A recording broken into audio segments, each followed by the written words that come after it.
That's a good picture of me. MJF or the Collision ratings. I heard those Collision ratings were not that good.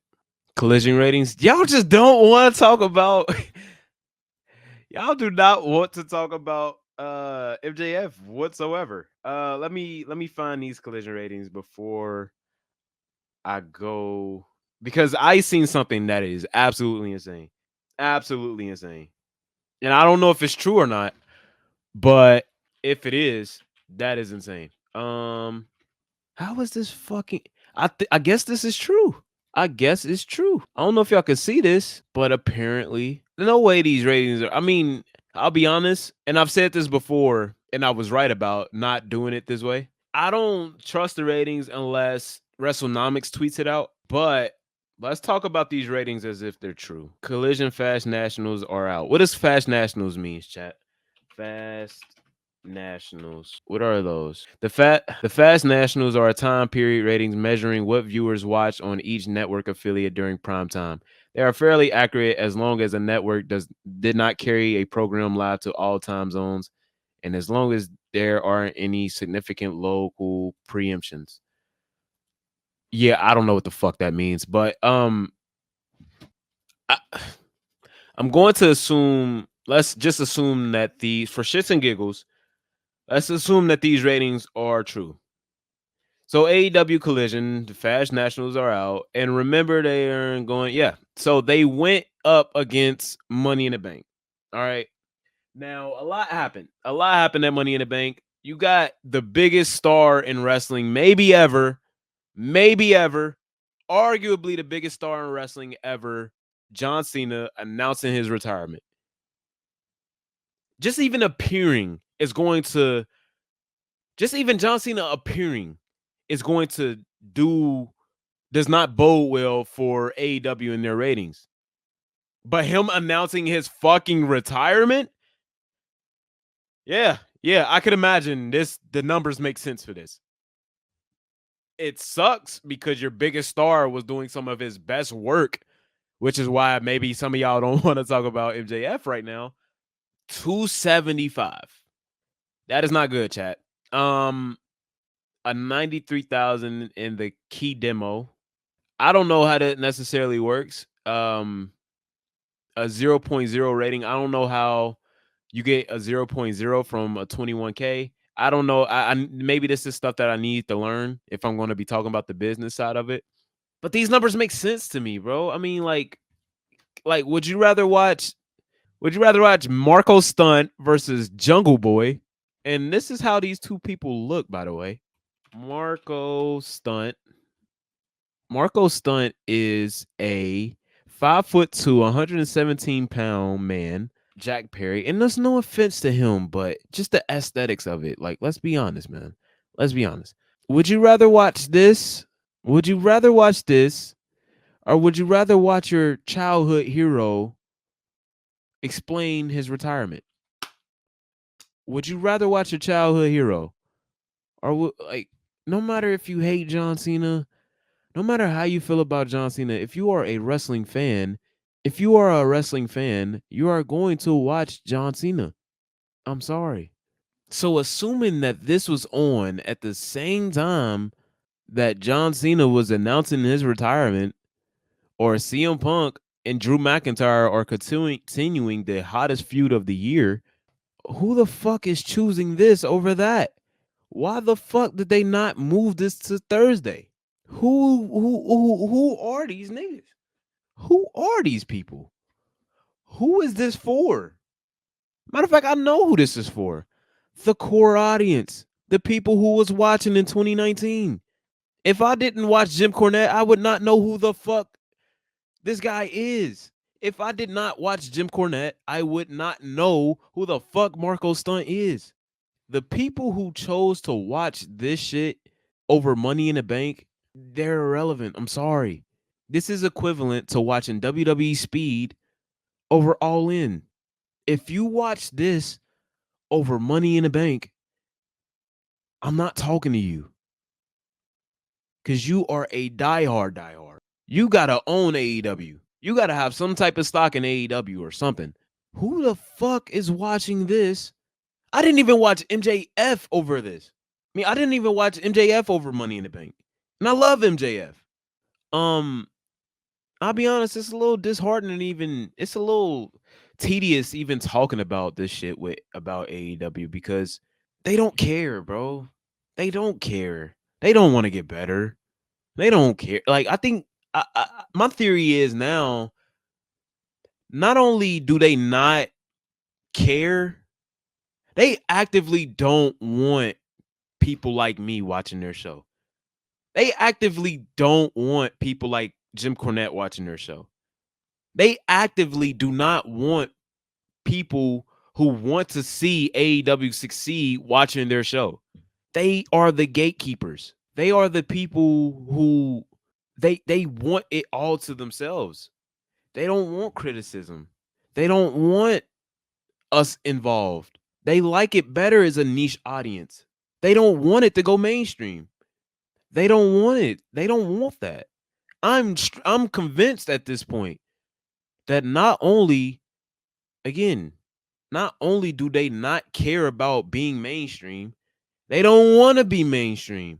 So why would I talk about this shit anymore? Why would I be passionate about something that nobody else is passionate about? If this is what my audience want, I'm gonna keep giving it to y'all. If y'all want to talk about the ratings, if y'all want to talk about how bad the product is, I'm gonna keep giving it to y'all. Pause, no diddy. But now I realize there's no saving this company because this is what they want. This is what they want. They want to lose. They want to lose viewers. They don't want to be successful. They don't want to make money. They don't. They don't want that pressure of they don't want the pressure of appealing to a mass audience. They don't want the pressure of trying to satisfy everybody. They want to satisfy Dave Meltzer, and that's it. They don't want the criticism that comes along with it. And my only problem with them is fine. You know what I'm saying? Fine. If you want to be a niche audience, a niche company, fine. Fine, cool. But this same audience was the people who made it hard to be a John Cena fan, made it hard to be a CM Punk fan, made it hard to be a Roman Reigns fan, made it hard to be a fan of WWE. And now when we see what they like, it's just as bad, if not worse. When we see the shit that they like, when we see the wrestling that they like, it's just as bad as not, if not worse. I say this time and time again. Every single person that they propped up gets put on the main stage. Every single person they prop up gets put on the main stage and gets exposed.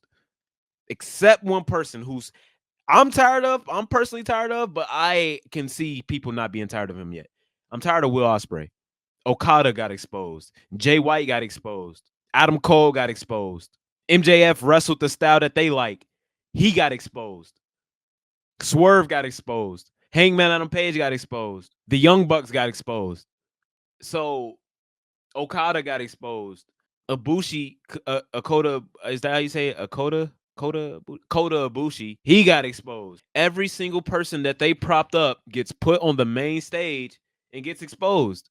So again, I have no. If y'all want to be, Mercedes is getting exposed. Yeah, I think they don't want to be. It's not a real business. CM Punk said it best. It's not a real business. It's not. So thank you. I appreciate that. Like, so if y'all want me to keep talking about AEW, fine. But my whole purpose in talking about AEW was not only to give my audience the content that they wanted, was also to kind of see like, okay, this is what needs to change about this company if they are going to be successful. Because I think we all, like I've told y'all many a times, we need AEW. I think we're beyond that. I've noticed now. I've noticed now that they don't want to be successful. They actively do not want to be successful. In the way that we define success, they want to be successful in the Meltzer ratings. They want to be successful at the Wrestling Observer Awards. They want to be successful in terms of their versions of good matches, but they don't want to be successful in all the metrics that really matter. They don't want to be successful in the ratings. They don't want to be successful in ticket sales. They don't want to be successful in revenue. No, I enjoy it. I used to enjoy it. I used to enjoy it, but now realizing, I think when I really stopped enjoying the AEW videos, I think where I really stopped enjoying the AEW videos was really after the whole CM Punk situation. I'm talking about a couple months ago after they exposed the footage, because it's like when CM Punk said it, it's like, okay, so they know, like, it's people, everybody knows. It's no longer a secret that this is not a sustainable business. So it's like, okay, if the biggest star in the world, not in the world, but if one of the, like, a top 5 biggest star in wrestling is saying it, what is a YouTuber, like a small time YouTuber like me saying it, like, gonna do? Like, okay, if this is, I thought what I was doing, because it was something I realized, it was like, I thought I thought I was going against the grain when I was defending CM Punk. I thought I was going against the grain when I was saying all the shit that is wrong with AEW. But now I realize I'm with the majority. I'm not the minority opinion in this. I'm not. So it feels like I'm punching down. Weirdly enough, it feels like I'm punching down. It feels like I'm absolutely punching down. And like, I'm not even enjoying it no more. I'm not even enjoying it. Like, it doesn't feel like a job, but it also feels like I'm bullying something. Because by all accounts, Tony Khan is a good guy. By all accounts, Tony Khan is a good guy.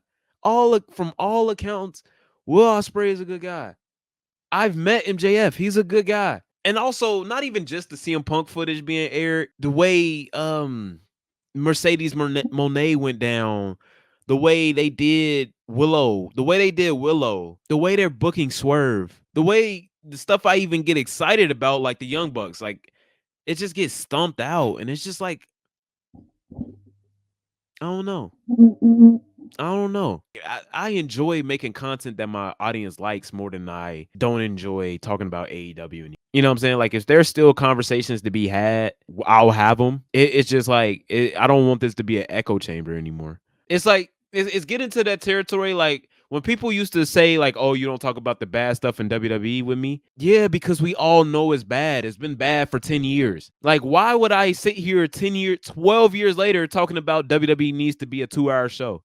We all know it needs to be a 2-hour show. That is the general consensus, that this is a Monday Night Raw being a 3-hour show is bad. So why would I spend time talking about that? We all know it. Like, why would I talk about WWE's booking if we all know it's bad? Like, why would I just say what everybody else is saying? So, yeah, I'll continue to talk about it because it's what my audience likes to talk about. So, yeah, but it does feel like at this point I'm punching down. It absolutely does. It absolutely does. It don't feel like I'm being productive, especially to a product that does not want to get better.